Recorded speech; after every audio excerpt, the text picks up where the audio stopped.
Hello, Angel. You're just in time for story time. We are reading Arc 2, Part 1, 2, and 3 of Escalator. Welcome one, welcome all. Back in his Espas 2000, limited by form, not only by that of himself, but by that of his seat, Pierre Dupont found himself again, reaching, grappling for the seat in front of him, pulling himself upward. The aircraft lay silent. No passengers on the other side of the aisle, and he remembered. His head jolted up and, unfortunately, this time was greeted by the overhead storage compartment and its grey plastic scraping against his nose, leaving him pinned in between his pushing feet and pushing nose. He dislodged, tilted his head to the side. Still no one there. Blood rushing to the top of his nose. Clumsily he brushed his finger over his nostril. No blood on the outside. All blood on the inside. Good. He took a step onto the aisle. Welcome back, something somewhere said. Are you ready to turn your vision outward, my dear Pierre Dupont? A sea of tar moving within. Snap! His fingers went, waking him up. Poked at either nostril again to make sure. All blood on the inside. Where are you? Pierre demanded. He took another step, allowed his full weight to shift onto the eye, and found it moving. Slowly moving, it appeared, as rows of seats passed him by. He was on an escalator, made out of rubber. How strange indeed, something somewhere agreed.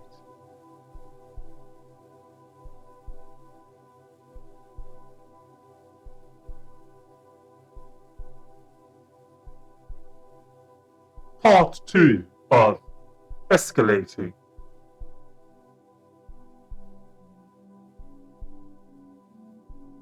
Moving or escalating. In fact, downward, a slow tilt toward a blur.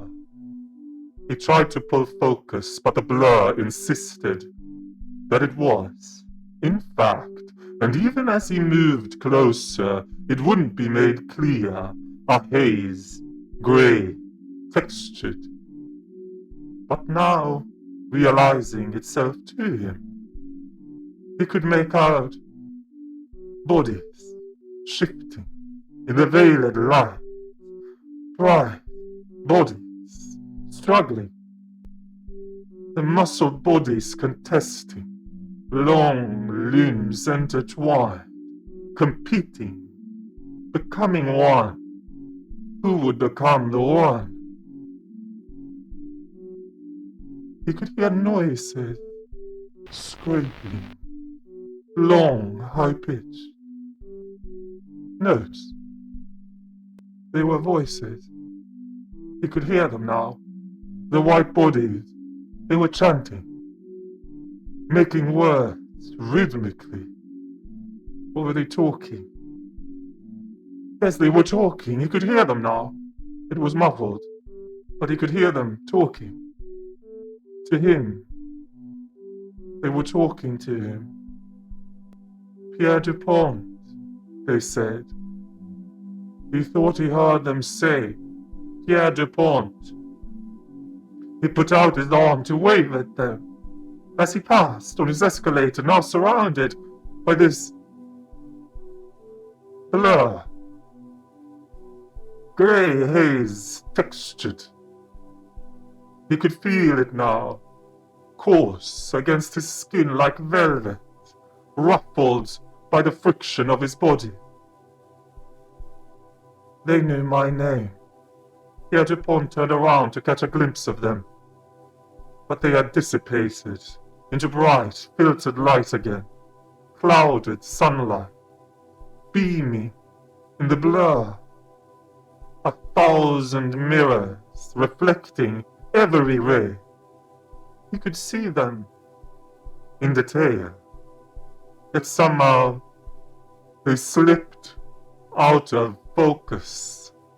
No matter how hard he squinted, they remained indistinct. No matter how close they were.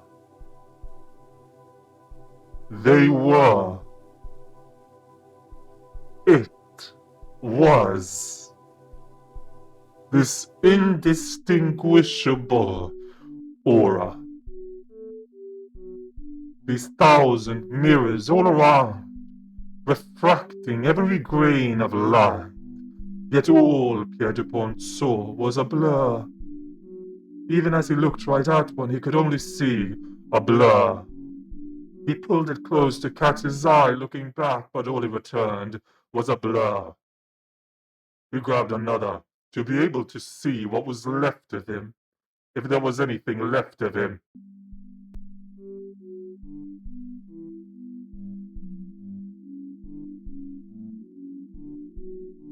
Part 3 of Escalating. The mirror showed no sign of him, our dear Pierre Dupont,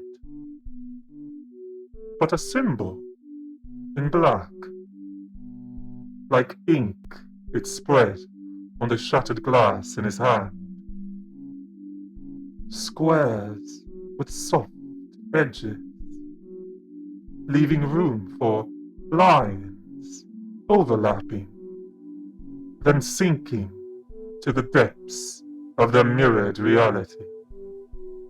Hidden meaning. He looked down on their world of symbols, hidden meanings in the dark. Life beyond his own, so delicate and small, in his hand. He brought his hand closer. Closer still, so he could see it all. Every stroke of this reality. The reality of the dark. What he sought lay fixed upon his eye. A sign so clear, so plainly visible, and unaffected, free and moving. It swirled now, a maelstrom of life, the symbols meshing first, then jumbling into one, losing meaning and gaining new. A line into a circle, a square split in two, moving faster. They lost their form, dragging their edges along the wall. Don't! They're getting dizzy, he thought. Don't! He thought. Stop! He thought. Let them rest. He thought. Pierre Dupont was getting dizzy. He was swirling. Was he swirling? He couldn't tell in the dark. Where was he? Was he moving still? Was he going down? Was he on an escalator still? He brought his hand to touch the floor beneath. Before he could tell if he was on rubber, he was met by light, so straining to him, so bright, so invasive and unforgiving, surrounded by thousands of bodies dazzling, asking of him, calling him wordlessly. expecting him to join their reality. And so he did. Pierre Dupont didn't argue. No dark rubbered floor to rely on, but untouched solid marble and thousands of glaring bodies moving soundlessly upon it.